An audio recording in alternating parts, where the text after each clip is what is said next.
Olá, pessoal, aqui da Psicologia Aplicada à Prática do Profissional do Técnico de Enfermagem e também ampliada para os demais cursos de técnico em saúde. Vamos falar hoje sobre estrutura mental.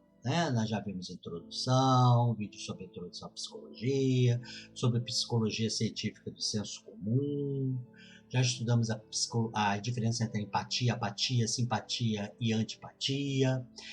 Estudamos e qual a importância do conhecimento disso para a nossa prática profissional, estudamos também a psicologia do aprendizado e as últimas videoaulas nós trabalhamos, né, a questão das carreiras psi, as carreiras da área psi, qual o tipo de abordagem que elas fazem, sua formação, enfim. Agora nós vamos ver 3 videoaulas, pelo menos é a minha pretensão, que sejam somente 3, em que a gente vai abordar a estrutura mental. Vamos começar hoje com id, ego, superego e alter ego. Na sequência, nós vamos ver inconsciente, consciente, subconsciente e finalizando com personalidade, caráter e temperamento. Então, sem mais delongas, vamos ver hoje a estrutura mental parte 1, id, ego, superego e alter ego. Então, vamos lá. Id.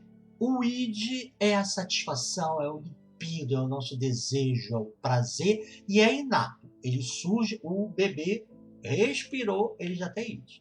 Aliás, o bebê ele é puro id e a criança nos primeiros meses de vida é puro id. Ela só tem id, ela só tem desejo, não está aí nem nada para ninguém, ela só quer saber dela e acabou. À medida que ela vai crescendo, vai convivendo, ela desenvolve uma outra estrutura chamada ego. O ego, ele começa a analisar o que está aí do lado de fora, o contexto, as pessoas, e vai analisando aquilo que lhe dá prazer e vai decidir o que vai fazer. Se vai dar liberdade para aquilo ou não. O ego é também chamado de eu. É a sua parte consciente, é a consciência de que você existe e geralmente ele está preocupado em agradar as pessoas para ficar bem na vida. Beleza? Muito bem. E logo depois do ego, advém o superego, que vai aumentando à medida que nós vamos passando pela vida. Então, o superego é aquela parte que tem as leis, a moral, os aspectos éticos, para as pessoas religiosas, os dogmas religiosos, as condutas religiosas, a opinião alheia de pessoas que, para você, tem alguma importância enquanto autoridade. Então, qual é a função do superego? A função do superego é sempre censurar o id. O id é o que eu quero, é o meu prazer, a minha libido, a minha pulsão, e o superego, não, isso não se encaixa por conta da lei, isso não é moral, a religião te impede isso, e ele vai encaixando. Quem fica entre o id e o superego é o ego. É o ego consciência do que você é, do que você pode perder ou ganhar. E como você vai ficar na fita para os outros. Se você der cargo ao id, ou se você deve deixar o superego agir, ou num dado limite o superego age, mas o id aflora, isso daí é o ego que decide. Então, o ego ele orbita entre o superego e o id. E como é que acontece isso, Assim, você tem um dado desejo, naquele momento queria fazer isso. Aí ele pode analisar e dizer, beleza, faça, vai, eu sou todo apoio. Ou ele pode começar, será que isso é legal? Será que nesse contexto, nesse ambiente, com essas pessoas, isso é legal? Gera uma angústia. Uma angústia leve, mas gera uma angústia.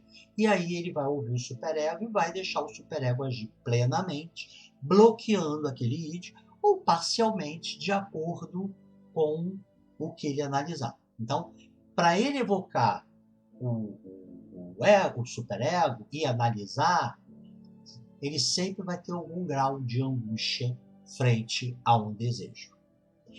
Bem, agora vamos ver quando é uma pessoa com excesso de id, ego e superego. Como dizem aí os budistas, se não dizem, deveriam ter dito, o equilíbrio está no meio. Ou, como dizem que Aristóteles falou, e se não falou, deveria ter dito, o meio termo sempre é o melhor caminho. Então, o ideal é que a gente não esteja uma exacerbação de nenhum deles. Mas vamos ver o que acontece se tivermos uma exacerbação do id. O id é puro id, ele é só id, o ego não consegue segurar ele, é só id, uma pessoa puro id. Ela vai fazer tudo que ela deseja de maneira irracional, ela frente a determinadas situações, ela fala, faz, toma as atitudes e depois é que ela vê que muitas das vezes não deveria ter feito isso. É aquela pessoa que fala, eu falo mesmo, eu faço mesmo, não tô nem aí para ninguém. Ela é um puro id e ela vai sofrer prejuízos em relação a isso. E as pessoas que estão ao redor dela, em maior ou menor grau, também. Né? Puro id fica bonitinho para o bebê. À medida que ele vai crescendo, começa a se desenvolver o ego e o superego, aí esse id tem que... não pode ficar totalmente sufocado, né? Como vamos ver quando tem um superego excessivo, mas ele não pode ser liberto sem nenhuma avaliação do ego, porque senão a pessoa fala, faz coisas sem pensar, sem aquilatar as consequências para ela e para os outros, e isso geralmente não dá bom resultado. Esse seria o problema de um excesso de id. É fora da faixa etária, é claro. Ego, um excesso de ego. Patologias ligadas ao ego. Aí nós temos o excesso de ego e um ego prejudicado. Não é deprimido, o eu não é deprimido, mas avariado. Então vamos ver a pessoa que é puro ego, ela é excesso de ego. Essas pessoas, elas desenvolvem na sua mente que elas que são as melhores do que os outros. Então, elas não vão fazer tudo de melhor para as pessoas, querer ficar bem na vida, simplesmente para agradar, para ficar bem, para ficar legal, para poder conviver direito ali. Não, elas vão fazer o melhor na vida, vão fazer o de melhor para mostrar assim, viu como é que eu sou bom, eu sou gostoso, eu sou melhor do que... Se ela achar que ela é boa, beleza.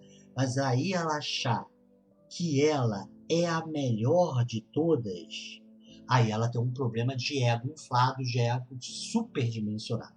Geralmente essas pessoas que são assim, elas costumam ser muito desagradáveis, né? Extremamente desagradável, são egoístas, elas só pensam nela, até paradoxal, elas estão querendo ficar bem na fita, mostrar que é boa, que é isso, mas na realidade elas estão fazendo aquilo para elas só pensam nelas, são extremamente maliciosas, acha que tem malícia em tudo, que todo mundo está com segundas, terceiras e quartas intenções, né? É destrutiva e tende a julgar tudo e a todos e todas as situações de maneira sempre muito negativa. Ele vai continuar tentando fazer o melhor possível para aparentar a imunidade, então ele vai orbitar entre o superego e o id, sempre se preocupando de maneira exagerada. O ego sempre se preocupa com os outros, apesar dele ser o seu eu consciente, mas ele vai procurar ficar lá na pista para mostrar e humilhar todo mundo que ele é o melhor do que todos, né? Afinal de contas, ele não é humilde, então ele quer mostrar para você, quer esfregar na cara da sociedade que ele é o melhor. É uma ilusão, porque essa pessoa não é melhor do que todos do planeta. Se bobear, ela acha que é melhor do que se ela acredita, se ela é religiosa, acredita em Deus, que ela diz que ela foi a melhor coisa que Deus fez e deu um ponto que vai achar até que é melhor do que Deus. E esse é um problema do ego superdimensionado. Agora temos o outro lado, que é o chamado ego ferido. O que seria, entre aspas, essa expressão ego ferido? É quando a pessoa tem uma resposta emocional negativa que ocorre quando ela se sente ameaçada. Pode ser uma ameaça real ou que ela imagina que tem, às vezes não é real. mas ela se sente ameaçada, ou quando ela se sente menos valorizada, porque realmente não estão valorizando ela, ou ela imagina que uma dada atitude está desvalorizando. Então, se isso a atingir, porque realmente, de fato, ela pode ser ameaçada, ou de fato ela pode ser desvalorizada, ela continua agindo, avaliando o id e o superego, continua querendo se mostrar bem para a sociedade, mas não, porque ela acha que é melhor, e vida que segue. Mas se isso a afetar, essa situação real de ameaça, ou situação real de, de desvalorização ou fantasiosa a afetar, e ela não conseguir lidar com isso, então ela pode afetar a autoestima dela, né? E ela começar a ter uma diminuição da autoestima dela. E aí começar a prejudicar todo o comportamento, porque ela se sente a pior, o cocô do cavalo do bandido, a incompetente. Isso vai gerar uma série de coisas. Tanto o que faz a pessoa ter esse tipo de comportamento, ou o que faz ela se achar melhor do que todas as outras, são traumas que ela viveu ao longo da vida, que acabou desorganizando a estrutura mental dela e inflar o ego além do habitual, ou torná-la vulnerável a possíveis agressões e a possíveis desvalorizações, a ponto de embotar a autoestima dela. Agora, para a gente fechar o excesso do ego, alterações aí do ego, eu vou levantar uma lebre aqui para não fazer confusão. Tem gente que confunde ego inflado com orgulho de si. O ego inflado é aquele que se acha realmente melhor do que os outros, é malicioso, acha que ninguém presta, tudo que ele faz de bom é para colocar na sociedade que ele é o melhor, acha que todo mundo está fazendo tudo de errado, é egocêntrico, né, visando em cima dele. Agora, o indivíduo que tem orgulho de ser o que é, ele tem uma satisfação de ser o que é. Eu acho que eu sou um excelente esposo, ou sou um excelente filho, né? Ou eu não sou um excelente filho, mas dentro do que eu posso fazer, eu passo e estou satisfeito, eu me vejo como profissional, eu quero melhorar, mas eu tenho consciência de que eu tenho essa profissão, eu funciono muito bem, eu mando muito bem. Isso não tem a ver com ego inflado, porque o ego inflado, ele não se acha o melhor. Ele acha que ninguém chega perto dele, ele é o supramundo, supra-sumo. Aqui você se achar que é um excelente filho, que é um ótimo pai, que é um belo companheiro, que manda bem pra caramba em determinada situação, isso não significa que você acha que não tenha outras pessoas iguais ou até melhores que você, e que você vai ter esse comportamento. Não, isso aí é orgulho. Quando isso passa na sua cabeça, achar que ninguém supera você, nem chega perto, e começa a ter aquele outro comportamento, aí sim é uma anomalia emocional e psíquica do indivíduo. Beleza? Então não confunda inflação de ego com orgulho de ser o que é, ou de fazer bem alguma coisa. Tá? Bem, aí já temos defeitos do id e do ego, temos também defeitos do superego, aquelas pessoas de que o superego, as leis, as regras, a moral, a religião, é sempre sufocante do id 24 horas. O ego, ele sempre chama o superego quando tem algum grau de angústia. E aí ele vai resolver dando voz total ou parcial ao superego, ou não, analisando bem essa angústia não tem sentido, vamos ao id. Não, a pessoa com superego inflado, mantido, também causada aí por traumas ao longo da vida, que desencadearam, ela 100%, 24 horas tem um superego sempre comandando, são pessoas extremamente infelizes, que sofrem porque elas estão num movimento de angústia toda hora, né, porque ela está sempre com o superego em ação, são pessoas extremamente moralistas, geralmente, se religiosas, são fanáticas religiosas, né? São assim de comportamento altamente moralista, que condena, e é ruim, ela sofre e faz sofrer todo mundo que está ao redor dela, em maior ou menor grau, porque ela julga todo mundo, ela vai colocar todo mundo na mesma régua, a régua dela.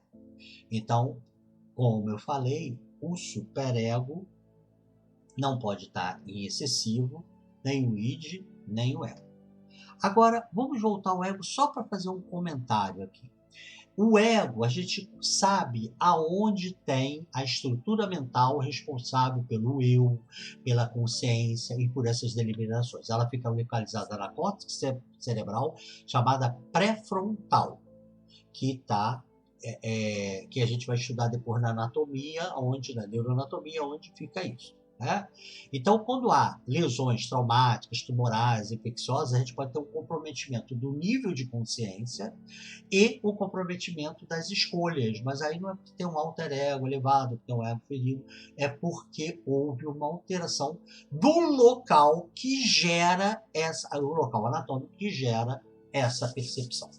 O id é lá no pelo menos uma parte dele, a parte ligada à libido, a prazer, é da parte do sistema límbico, estruturas do sistema límbico. Então a gente também pode ter alterações do prazer com lesões ali. E o superego fica naquelas funções, são introjetadas aí uma série de estruturas na córtex superior, na parte superior do encéfalo, vários memória, vários locais ali que essas leis, essas instruções morais, éticas, legais, religiosas, vão se implantando, vão se consolidando ali. Né? Mas é na córtex pré-frontal em que as estruturas vão orbitar entre deixar o sistema límbico lá da região límbica, né, o id, ficar livre, leve e solto, ou deixar o superego das estruturas aí da córtex superior do encéfalo funcionantes, e aí é na estrutura da córtex pré-frontal. Para nós fecharmos essa primeira parte da estrutura mental, existe uma estrutura chamada alter ego, que eu só coloquei, eu poderia ficar id, ego e superego e acabou, mas eu vou usar aqui o alter ego, porque tem algumas pessoas que confundem alter ego com ego e confundem alter ego com superego, achando que são sinônimos, não é isso? O alter ego é quando você projeta uma imagem do que você gostaria de ser. Não é puro prazer, puro id, não. É o que você gostaria de falar, de fazer, de ser, e que de alguma maneira você não consegue. Então você pode fazer isso frente a um elemento da sua família ou um amigo seu. Você gosta muito de um amigo seu, uma amiga, um elemento da sua família, um parente seu, porque você vê nele aquilo que você gostaria de ser, de fazer e de falar. Então, aquele indivíduo para você é o seu alter ego. É um outro eu, e você tem consciência disso. Se você passa desapercebido, se você parar para analisar, você vai concordar que realmente. Às vezes, as pessoas querem moldar, por exemplo, aquela mãe que gostaria de ter sido uma Miss, um exemplo de beleza, ter concorrido a um concurso de Miss, quando isso tinha grandes valores, né? Tinha um grande apelo cultural. E aí ela faz, a filha dela, não só ela projeta a filha dela como sendo ela, como ela começa a induzir que a filha, querendo ou não querendo, siga o mesmo trajeto que ela gostaria de ser. Ou então, por exemplo, um cara que gostaria de ser médico, nunca conseguiu, e aí ele conseguiu outras coisas que melhoraram as condições de vida. Então ele pegou um filho do qual ele se identificava, do qual ele, se fosse criança, naquela época eu gostaria de ser como ele, tem pontos de identificação, e aí faz tudo para que essa criança faça medicina, custe o que custar, e vire o médico que ele não é. Então esses elementos são o alter ego. Beleza? Não é só aí. Por exemplo, quando alguma pessoa canta uma música de uma pessoa, um exemplo de uma derrotada, que sofreu por amor, despedaçou e ela chora, se desmancha e interpreta, ela pode simplesmente estar usando um recurso artístico para valorizar a música, não ficar só na cantoria. Mas ela pode também estar usando um alter ego. Ou seja, ela teve algumas decepções amorosas, teve alguma decepção amorosa, que ela não agiu como ela acha que realmente ela gostaria de agir. Por algum motivo, ela não deu vazão. E aí, com aquela música, ela relembra, sente, vivencia e joga tudo ali na música, que é o que ela gostaria de fazer na vida real. Aquela música, interpretando aquela música, ela está sendo o alter ego dela. Ou então, quando ele escreve uma personagem, como algumas pessoas aí falam que provavelmente, eu não sei, não posso afirmar isso, que eu não tenho conhecimento literário, muito menos da vida particular do Monteiro Lobato, dizem que a Emília, né, a Marquesa de Rabicó, essa personagem Emília, que ele escreveu e desenhou, a boneca de pano, na realidade era o alter ego do Monteiro Lobato, que através dela ele escrevia coisas que ele falaria, que ele diria, que ele pensaria e que não tinha nenhum pudor de se expressar. Se isso for verdadeiro, não posso afirmar, se isso for verdadeiro, realmente, a personagem, né, da história infanto-juvenil, a Emília Marquesa de Rabicó, seria então o alter ego dele. Ou então quando um artista, um ator, fala, eu gosto de interpretar esse personagem que é um vilão, porque através do vilão eu falo barbaridades, quase que ele tem um orgasmo falar aquela barbaridade, fala um monte de coisa, manda pessoas pastarem, não estou aí nem para convenção social. Então, aquele personagem é um alter ego dele. Isso significa que todos os vilões serão alter ego? Não, de repente a pessoa realmente não tem nada a ver com ela, não tem nada do que ela até passa mal, né? Como houve aí, não sei se é verdadeiro ou não, uma atriz, né? Uma novela do Gilberto Braga, que fazia uma vilã, quando ela recebia aquele texto e tinha que interpretar, ela tinha um problema tão sério com aquilo que até desenvolveu um hipotiroidismo transitório naquela época, fez até um distúrbio psicossomático. Ela não era ela não se via ali, nunca quis ser aquilo, né? Produzia até angústias, porque o alter ego, ela interpretava tão bem, incorporava aquilo, o alter ego mostrava que aquilo estava errado, ela concordava com o alter ego. Então ela não tinha nenhuma função. Então nisso, o alter ego, não, perdão, o super ego não concordava, então ela estava o tempo inteiro interpretando, vivenciando aquilo, né? Então ela tinha uma angústia daquilo, então não era o alter ego dela. Mas uma outra que diz isso, uma entrevista. Eu gosto porque ela fala coisas que eu nunca poderia falar, e não tá nem aí para convenção, chuta tudo. Então, aquele personagem que ele está interpretando é o alter ego. Não confundir, vamos para fechar aqui, com o transtorno dissociativo de personalidade. Transtorno dissociativo de personalidade, que era o transtorno de múltiplas personalidades no passado, que agora passou para. É uma doença psiquiátrica que a pessoa assume mais de uma personagem, né? Ela muda de nome, ela tem um contexto, ela tem várias personagens. Então começa com duas, primeiro ela, depois aparece uma outra, né? Totalmente distinta, que não necessariamente ela queria ser aquelas coisas. É uma doença psiquiátricas que o indivíduo está tendo. Aqui o alter ego não, ele tem consciência que ele construiu uma personagem, que está fazendo, que está cantando, que tem um amigo ou um filho daquela maneira. Por exemplo, um tímido. Ele não consegue vencer a timidez, não procura um psicólogo para tentar vencer isso, tá lá e ele tem que apresentar um trabalho que ele teve muito gosto em fazer, de elaborar, de estudar, e ele não quer ter um prejuízo na apresentação. E aí ele é tímido. Ele, quando chega lá, ele pode criar uma personagem, que é ele mesmo, de um indivíduo despojado, fazendo brincadeiras, desenvolto, que esqueceu que é tímido, e aí vencer a timidez. E depois, quando ele sai dali, ele se encolhe novamente. Se alguém vai falar, ele quase que em novelas, e aí ele é tímido, e ele apresentou tão bem que você diz que ele é tímido. Ou então, pessoas que fazem teatro são extremamente tímidas, e na plateia, vai lá na plateia, 200, 500 pessoas, e ela interpreta aqueles personagens que não é ela, mas ela está interpretando uma pessoa não tímida, destemida, ali que não tem limites na interpretação, que não é atingida pela interpretação do outro e ela venceu um problema emocional temporariamente, porque ela criou um alter ego, o sujeito que ela construiu, né? E que para enfrentar uma dada situação. Ficou claro o que é o alter ego? Bem, então, nessa estrutura mental nós vimos o que é o id, o que é o ego, o que é o superego. E na próxima videoaula, nós vamos ver a parte 2 da estrutura mental, que nós vamos passear pelo que é o consciente, o subconsciente e o inconsciente. Vamos ver quais são as diferenças disso. Na próxima videoaula, a parte 2 de estrutura mental. Aguardo vocês lá.